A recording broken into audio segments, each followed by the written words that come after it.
All right, a couple of things to get to in Vikings land out there, and then a couple of other things regarding the NFL, the National Football League, which is why I'm wearing this outfit right now. Business formal, if you will. If you're listening on SoundCloud or iTunes or wherever the hell you're listening as far as audio only, I've got my getup on, my button-up shirt, and my tie that I have, my Vikings tie, so people can't say that I'm some fake fan. I wear this tie because I look good in it, damn it. But anyway, there's a reason why I'm wearing it. If you want to see it, you can check it out on YouTube as far as the visual podcast. Thank you for tuning in. This is Realistic Randy on the Mediokr Best Sports Podcast. A couple of things to get into in regards to Vikings land.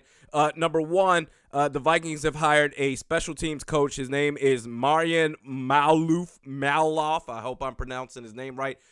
Previously spent the last 6 years as an assistant special teams coach with the Miami Dolphins. The only thing that I want to see is I want to see better kickers, or at least a better kicking performance.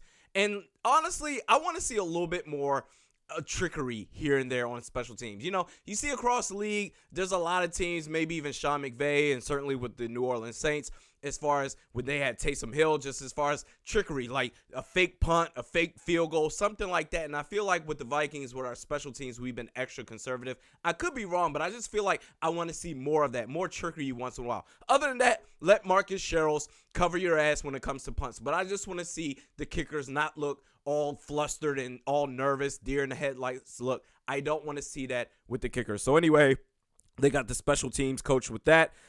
Number two, unrelated topic. Well, kind of related, but so much. This is just something I saw and I wanted to talk about randomly or just real briefly. The Bears, they're trying to replace Cody Parkey. Is it Cody Parkey?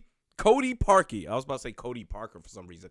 Cody Parkey, the kicker who screwed up the chance for the Bears to advance past the Philadelphia Eagles. They have invited Blair Walsh, former kicker Blair Walsh. To that I say, good for him.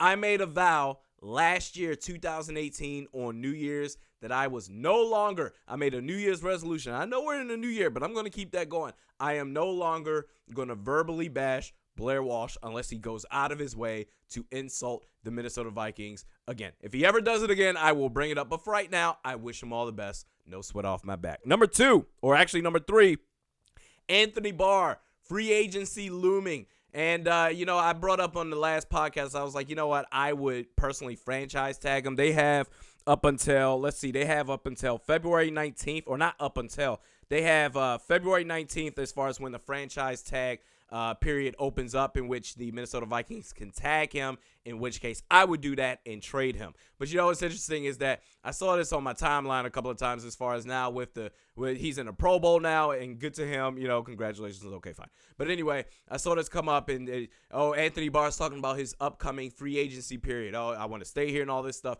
And it's like these headlines that we come up with. Now, I'm not insulting Courtney Cronin at all. I'm just bringing up the piece that she wrote because it was the first thing that came up as far as the timeline, as far as Anthony Barr and his impending free agency period. The headline says, Courtney Cronin, Vikings Anthony Barr will let free agency dictate itself. And the first couple of sentences goes, Anthony Barr remains in a state of limbo as the offseason progresses. In just under 2 months, there's a chance the 4-time Pro Bowl linebacker will hit the free agent market in search of his next opportunity outside of Minnesota.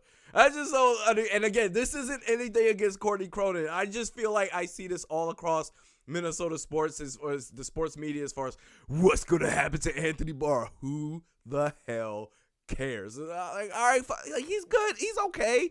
He's okay. Like all these other teams that thinks he's hot stuff, tag and trade his ass somewhere else. So anyway, moving on forward from that. Some priorities this offseason. I already talked about ways that you can free up the cap space, but as far as personnel is concerned, outside of the offensive line. When it comes to the offensive side of the ball, outside the offensive line, I think we're honestly good. I could be wrong, but I feel like we're really good. I think we're good at receiver. Laquan Treadwell, he's still there. You can't get rid of him. No one's going to trade for him. But you know what?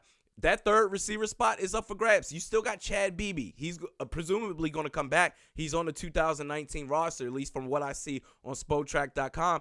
I like Chad Beebe a lot. I want to see him as that third receiver And I think maybe we have some depth at fourth receiver. We'll just have to see. And after that, with running back, Latavius Murray, I'd like to bring him back. But quite honestly, we have Mike Boone. Okay, we can bring back Rock Thomas. We have some options there. But I would like to see Latavius Murray come back. And I don't think it would be a little bit any type of damage on the pocketbook if you're the Minnesota Vikings and I feel bad for Latavius Murray for his position as far as running back is concerned. He's really good, but that position doesn't warrant any type of big-time money at all. So I would like to see him. But outside, I think we're good on offense. Just go after the offensive line.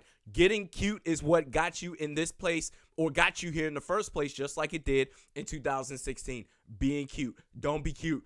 Get offensive linemen, Rick. And something that I thought of actually, as far as maybe you can't necessarily fill all the holes. You're not going to draft, because honestly, Brian O'Neill was our best, quite frankly, our only good offensive lineman last year. But outside of that, I started thinking about this a little bit. And I could be wrong, but I saw this with Brian O'Neill in scouting reports as far as back after he got drafted, as far as the grades and everything. And something I saw with Brian O'Neill is that, maybe he could play left tackle as well.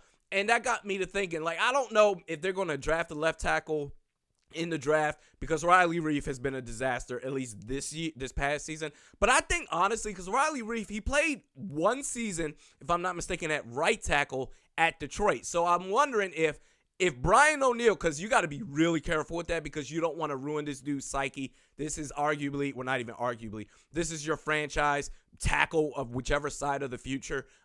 Pat Elflein, he's going to come back. He's going to be fully healthy. He's going to be a lot better than he was last year. So you got Pat Elflein and Brian O'Neill as your two focal points on the offensive line. I almost would, not to really experiment because I think you need to be really sure about this because Brian O'Neill was really, really good as a right tackle. I'm wondering maybe if he could play left tackle and Riley Reif could go to right tackle. And then that way you don't necessarily have to go after a tackle in the draft unless you got a bona fide left tackle that you for sure will want to go after. Because I think Riley Reif could be an okay right tackle, but Brian O'Neill has to be a good left tackle too. So you don't want to risk that. It's just a thought out there. Let me know your thoughts in the comments section or Twitter at realistic_Randy, Facebook at realisticrandy. But other than that, go after offensive linemen. On defense, priorities on defense, because like I said, offensive linemen, they're the only priorities on offense that you need to go after. On defense, Anthony Harris, you need to bring this dude back. He is an unrestricted free agent. You need to cut Andrew Sendejo. He wasn't healthy at all in 2018. Anthony Harris, we've been looking for a safety. Now, Andrew Sendejo was that guy in 2017. That dude had his breakout year, but unfortunately, injuries derailed his 2018. But we've been looking, come on now, how many years have we been asking, can we just find a quality safety to play next to Harrison Smith? And I think with Anthony Harris, we have that. We need to go ahead and bring him back. After that, the inside three technique next to Linval Joseph. I want to bring Sheldon Richardson back. I talked about ways to free up cap room. You can go ahead and do it. I think that's very important to have that defensive line solidified. Linebacker play. So assuming that Anthony Barr is gone, which I think, honestly, take all my feelings about Anthony Barr to the side. I think if you're just looking at it from a sensible standpoint as far as economics are concerned and what you're going to have to do as far as bringing in offensive linemen in the draft and whatever and free agents here and there, I don't think you're going to pay a lot for Anthony Barr. He can be, Khalil Mack somewhere else. Who cares? But anyway, besides that, if assuming that he's gone, I do think Eric Wilson can step up, but you may have to find another linebacker, if anything else, or for nothing else, for depth. Because Ben Gideon, he was okay. He was actually okay. But can you rely on him consistently for 16 games in two linebacker sets or nickel coverages? I don't know if you can necessarily do that. Eric Wilson, I think you can. But let's say if Eric Wilson or Eric Kendricks get hurt and you have to rely on a Ben Gideon all season, then after that, who do you have? So I think you need to go after linebacker. After that, kicker. We need to get a kicker. Dan Bailey, are you going to bring him back now under this new guy, new guy, Marian Maloff? I'm hoping that he's going to be at least give these kickers a little bit of confidence, whether it's Dan Bailey or somebody else. You're going to need to make sure that you have a kicker. I'm so sick of this franchise having a dumpster fire at the kicker position. After that, defensive end. I honestly think we're fine on defensive end because assuming that Everson Griffin is gone, I like I like Stephen Weatherly. And even off the bench, Ifedi Oladipo, if I'm not mistaken, I looked on Spotrac.com. He's on the roster, at least for right now, for 2019, not making that much money. And I liked his play in the preseason, quite honestly. I didn't understand why we let him go. I think he went to Cleveland. Then he ended up coming back to us, and I was very happy about that. I thought he played pretty well. So I think, honestly, that's what we need to do as far as priorities for this Minnesota Vikings team. Now, moving forward from that, the reason why I'm wearing this getup right now is because I saw something regarding the New Orleans Saints, and I tried to let it go, but now this guy's name is Senator Bill Cassidy.